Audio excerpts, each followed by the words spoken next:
It's Monday, and that so happens to be the day that I like to talk about monsters. I'm Geoff Arbuckle, and this is Monster Mondays, presented to you by Seizure. Now, I believe I've teased that there would be something pretty special to close out this month of Japanese monsters. And here we are.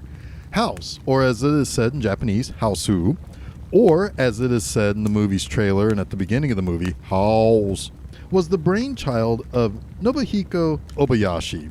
But to specifically call it his is a bit misleading, but to use the word child in the term brainchild is not. So get this. Jaws gets released in 1975 and is a Super Smash mega hit. Yes? Well, our friends over there in Japan, Toho, decide that they want something similar for themselves. They passed down the proposition to first-time director Obayashi to develop a script similar to that of Jaws. So Obayashi goes home and thinks about it, thinks more on it, and then he goes to his preteen daughter Chigumi. He wanted to see what she thought about because, as he would say, adults only really think about what they understand on some dull, boring human level. Children, on the other hand, come up with things that are truly unexplainable.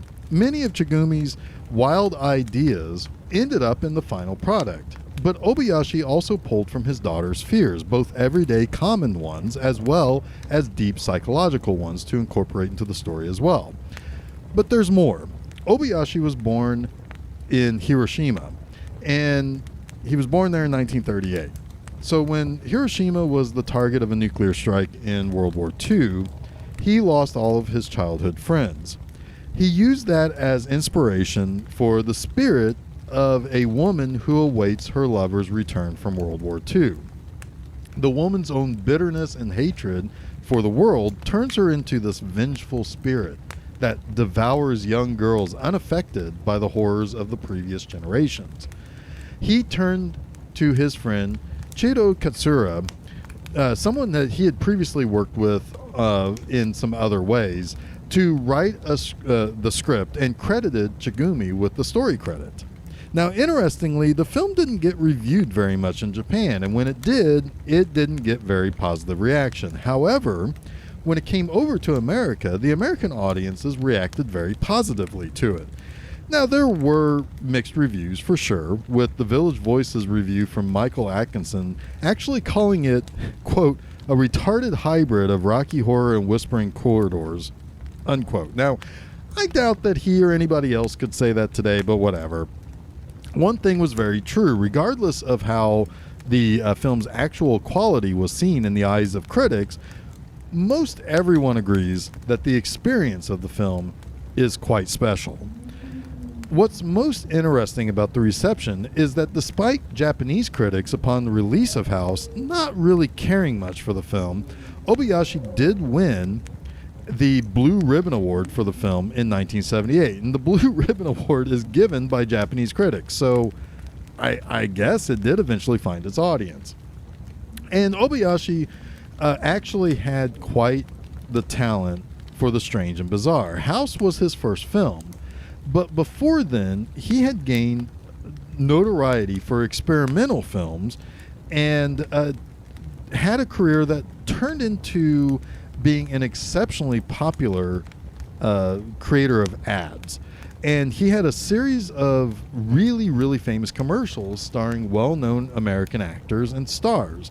So using everything he knew about surrealism, trick photography, quick hit, almost skit-like scenes, transitioning from one to the next, House became something quite different for the first-time director. And in the decades that followed, he did gain a considerable amount of mainstream success, winning several awards. His final film, Hanagatami, was released in 2017 and was shot after he was only given a few months to live. It was a passion project and completed a thematic trilogy of anti-war films, and it was released to considerable acclaim. Now, Obayashi did succumb to lung cancer in April of 2020.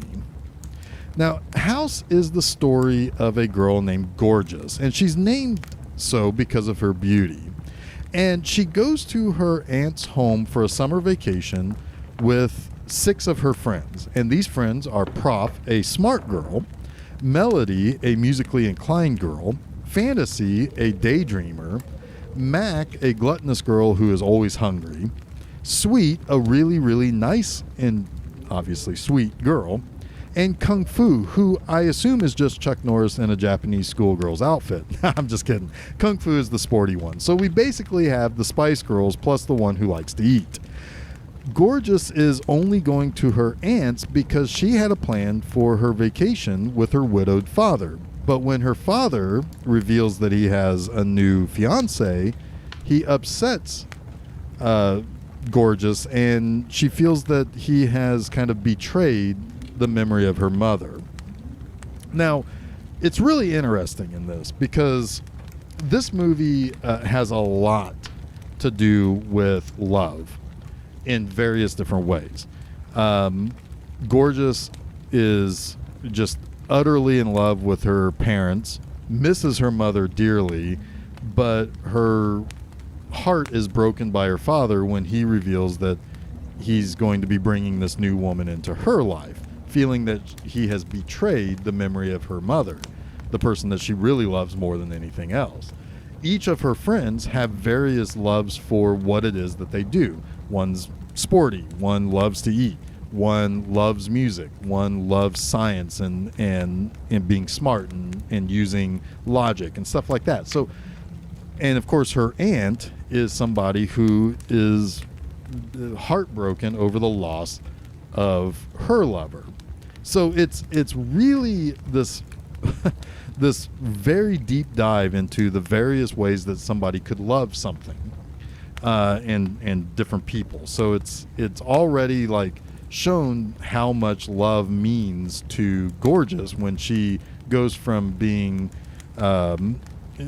devoted to her father to finding out that he has a new lover in his life to actually saying that she hates him.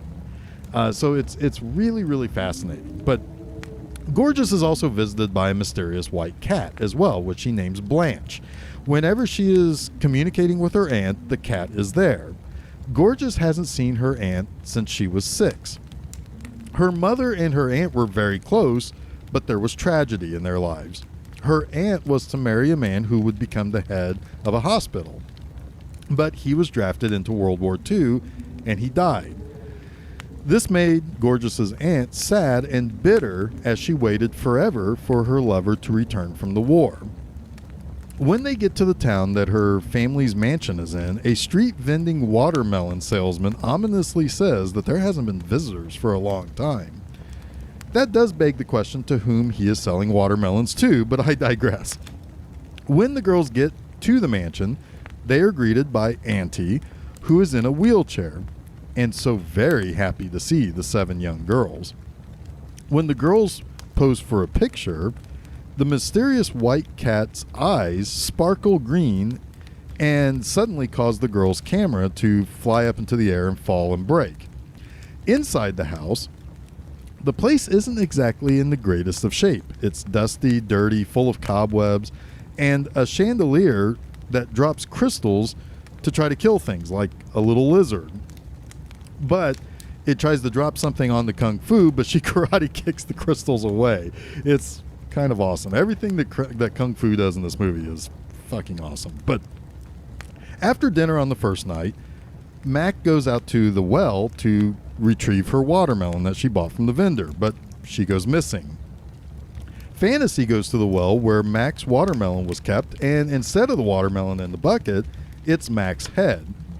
And then it begins to fly around on its own and bites Fantasy on the butt. Auntie goes to check it out, and suddenly she can walk because the girls gave her energy.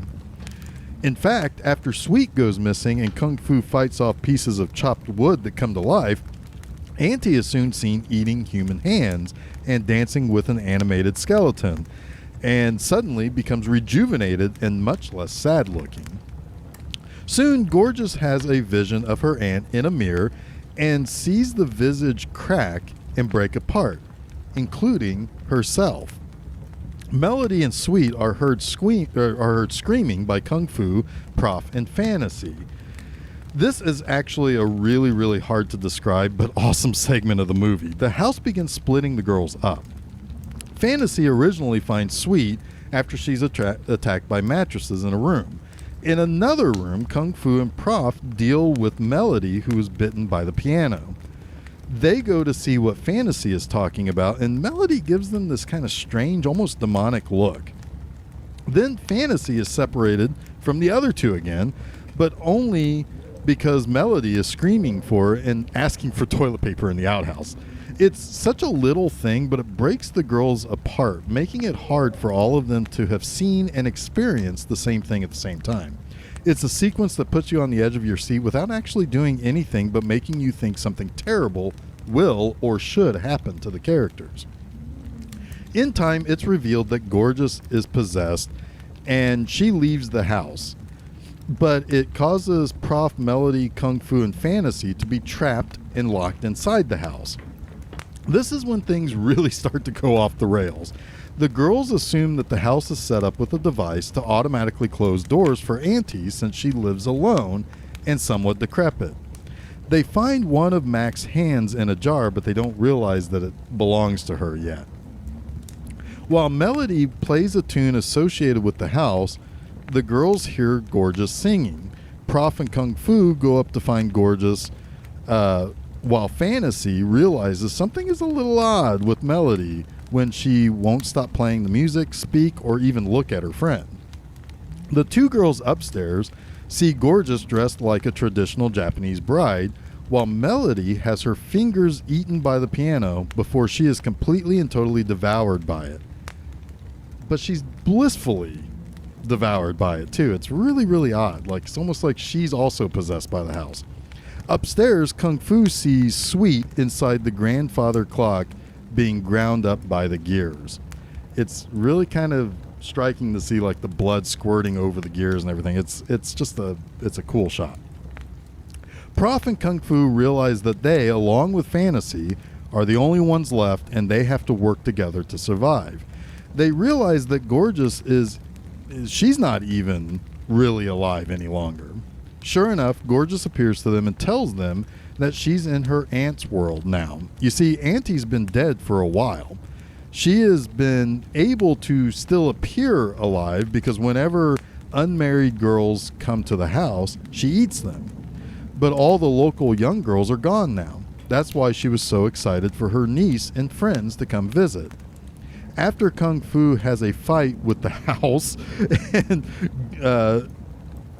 and Gorgeous herself, Prof, it's a really hard movie to describe because it's so visual and so weird, but Prof realizes that it's the painting of the cat Blanche that needs to be destroyed. It's somehow powering everything that's going on there.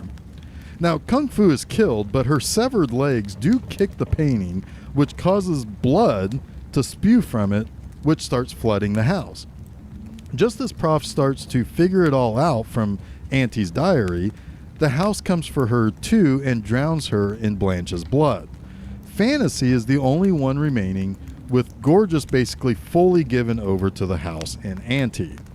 Believing it all just to be one of her daydreams, Fantasy is last seen sleeping peacefully on Gorgeous's bosom. Now, there's a lot of stuff going on here. I mean, obviously, it's really, really hard to find the actual through line narrative of this movie.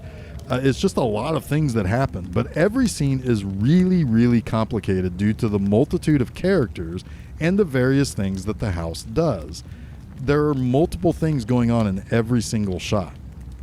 I didn't even discuss how their teacher and the object of Fantasy's crushes was unable to join the girls on the first day and was lost and therefore could never arrive to help. He's seen later in his car turned into a pile of bananas, essentially, at the watermelon stand that's outside on the outskirts of the mansion's property. Now, Gorgeous is visited at the end at the house by her father's new fiance. When the two girls shake hands, Gorgeous burns the woman to nothing. And man, I mean, this is just a wild movie. And let's get to my three things I like about Obayashi's house. And I'll have to be careful not to list off more than three things and break my own show's rule, because this is an amazing movie. I mean, it's bizarre, it's trippy, it's very it's just very strange, but it's an experience to watch. First off, this movie looks unlike any other movie from the late 70s. In some ways, it utilizes light and color like Suspiria. In other ways, it uses artificial settings like painted sunsets and obvious sets meant to double for outdoor locations. One of the ways that this movie can be described is as a stream of consciousness bedtime story or a dream committed to film, and both would be extremely accurate. Obayashi knows how to play with imagery from his time as a commercial guy. He also has a keen eye for editing effects that almost feel like it almost makes the movie feel like something that would have fit back in the 50s as well. When we meet Gorgeous's friends, there's this rocking soundtrack and lots of quick cut close-ups to focus on what they're saying. There are filmed elements mixed in with animated ones. It's like the closest thing to a popsicle in film form, if that can possibly make any sense. And speaking of a popsicle, let's get to my second thing that I like about this movie. The movie starts so sweet and innocent and happy. As soon as they get to Auntie's house, things start to turn mysterious, dark, and spooky. Auntie herself seems curiously very pleased to have the girls in the house. There's a spooky chiming grandfather clock that at first no one can seem to find where it's coming from. And it's as if the bell is tolling for each of these girls. There are literal skeletons in closets. The poofy white cat has special powers. It's like a dream. Until it's not. There's a head in the well. Auntie has an eyeball in her mouth. Water turns to blood. A piano eats a girl, and her disembodied fingers continue playing music.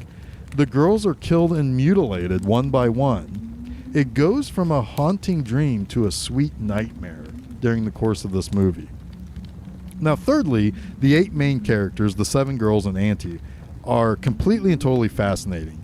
This is a movie that can be best described as a fully realized concept with characters that are exceptionally developed, with hardly any wasted screen time devoted to developing them. Auntie's pain of losing her lover is interwoven into how Gorgeous tells a story and how her 6 friends receive that information and react to it.